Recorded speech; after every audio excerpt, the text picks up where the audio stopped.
It is the 19th of February, 2013, Los Angeles, California. A maintenance worker named Santiago Lopez climbs a ladder to the roof of the 14-story Cecil Hotel. He is checking on the building's water supply. He approaches a massive metal cylinder, heaves open the heavy hatch, and looks inside. This is the story of Elisa Lam. Elisa is 21 years old.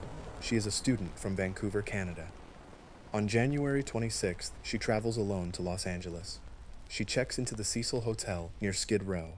It is a massive 600-room building with a dark past. It offers cheap rent to a transient population. In 1985, serial killer Richard Ramirez lived in a room on the top floor.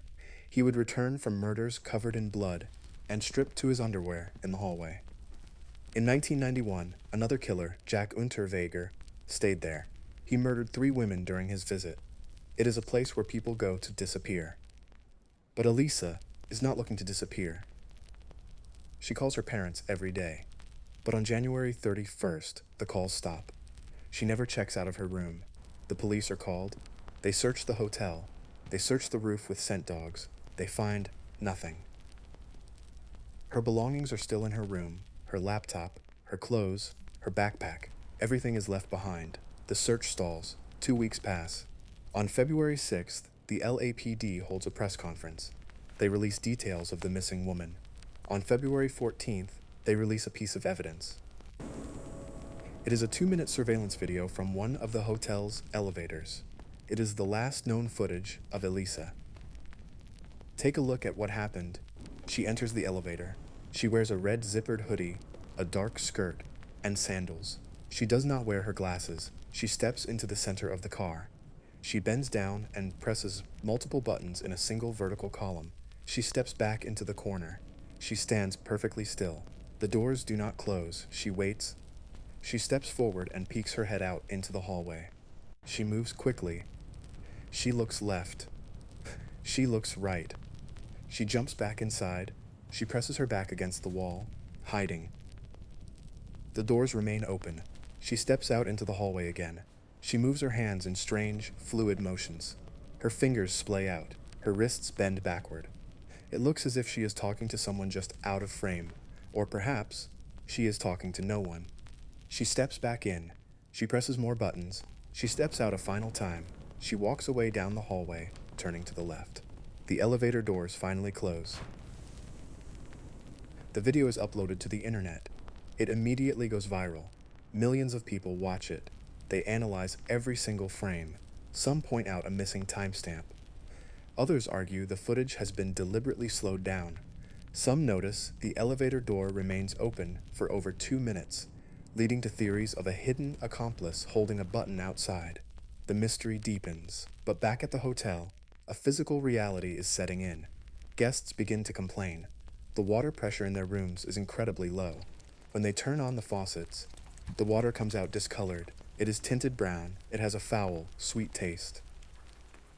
On the morning of February 19th, Santiago Lopez is sent to investigate. The hotel has 4 large cisterns on the roof. Each tank is 4 feet wide and 8 feet tall. Each holds 1,000 gallons of water pumped up from city pipes. They rest on massive concrete blocks, on a platform elevated 10 feet above the main roof. To reach them, a person must take the stairs to the 15th floor. They must pass through a locked door equipped with an emergency alarm. They must climb a metal ladder to the platform. Then they must climb another ladder to reach the top of the tanks. Lopez makes this exact journey. He disables the alarm. He climbs the ladders. He reaches the top of the main tank. He sees a body floating face up in the water. It is 12 inches below the rim. It is Elisa. Emergency crews arrive. The hatch is too small to extract her safely. They drain the entire 1,000-gallon tank. They use heavy tools to cut the metal cylinder open from the side. Elisa is found naked. The clothes from the elevator video are floating in the water next to her. Her room key and watch are also in the tank. On February 20th, officials issue a do not drink order.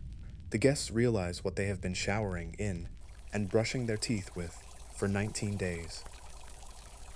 The coroner conducts a full autopsy. There are no signs of physical trauma. There are no defensive wounds. There is no evidence of sexual assault. The toxicology report shows traces of her prescribed medication for bipolar disorder. It shows no illegal drugs. The police officially rule the death an accidental drowning. They conclude that her mental illness played a significant leading role, but the physical mechanics of the incident do not align easily. Getting into the tank requires a highly precise sequence of events. Elisa would have to bypass the alarmed door. Hotel staff state the alarm was armed and working perfectly. No one heard it trigger. If she did not use the door, she would have to use the fire escape on the side of the building. Scent dogs initially tracked her path to a window leading to this specific fire escape. But from there, she would have to navigate the exposed roof in the pitch dark. She would have to climb the 10-foot platform. She would have to scale the side of the tank. The metal lids on the tanks are heavy. They weigh at least 20 pounds. Once inside the tank, she would have to tread water. The water level was roughly 3/4 full. There is no internal ladder. The smooth metal sides offer no grip. Once you are in, you cannot get out. The strange details extend far beyond the physical space. The internet uncovers a series of bizarre coincidences. Soon after Elisa's body is discovered, an outbreak of tuberculosis occurs in the Skid Row area immediately surrounding the hotel. The medical test used to identify the specific strain of the disease is called the Lam-Elisa test. In 2005, a Hollywood horror film called Dark Water was released. The plot features a mother and daughter living in a dilapidated apartment building. Discolored water leaks from the ceiling. They eventually find a missing girl's body submerged in a rooftop water tank. The parallels are absolute. Even the elevator footage matches the film's visual aesthetic. Her parents file a wrongful death lawsuit against the hotel.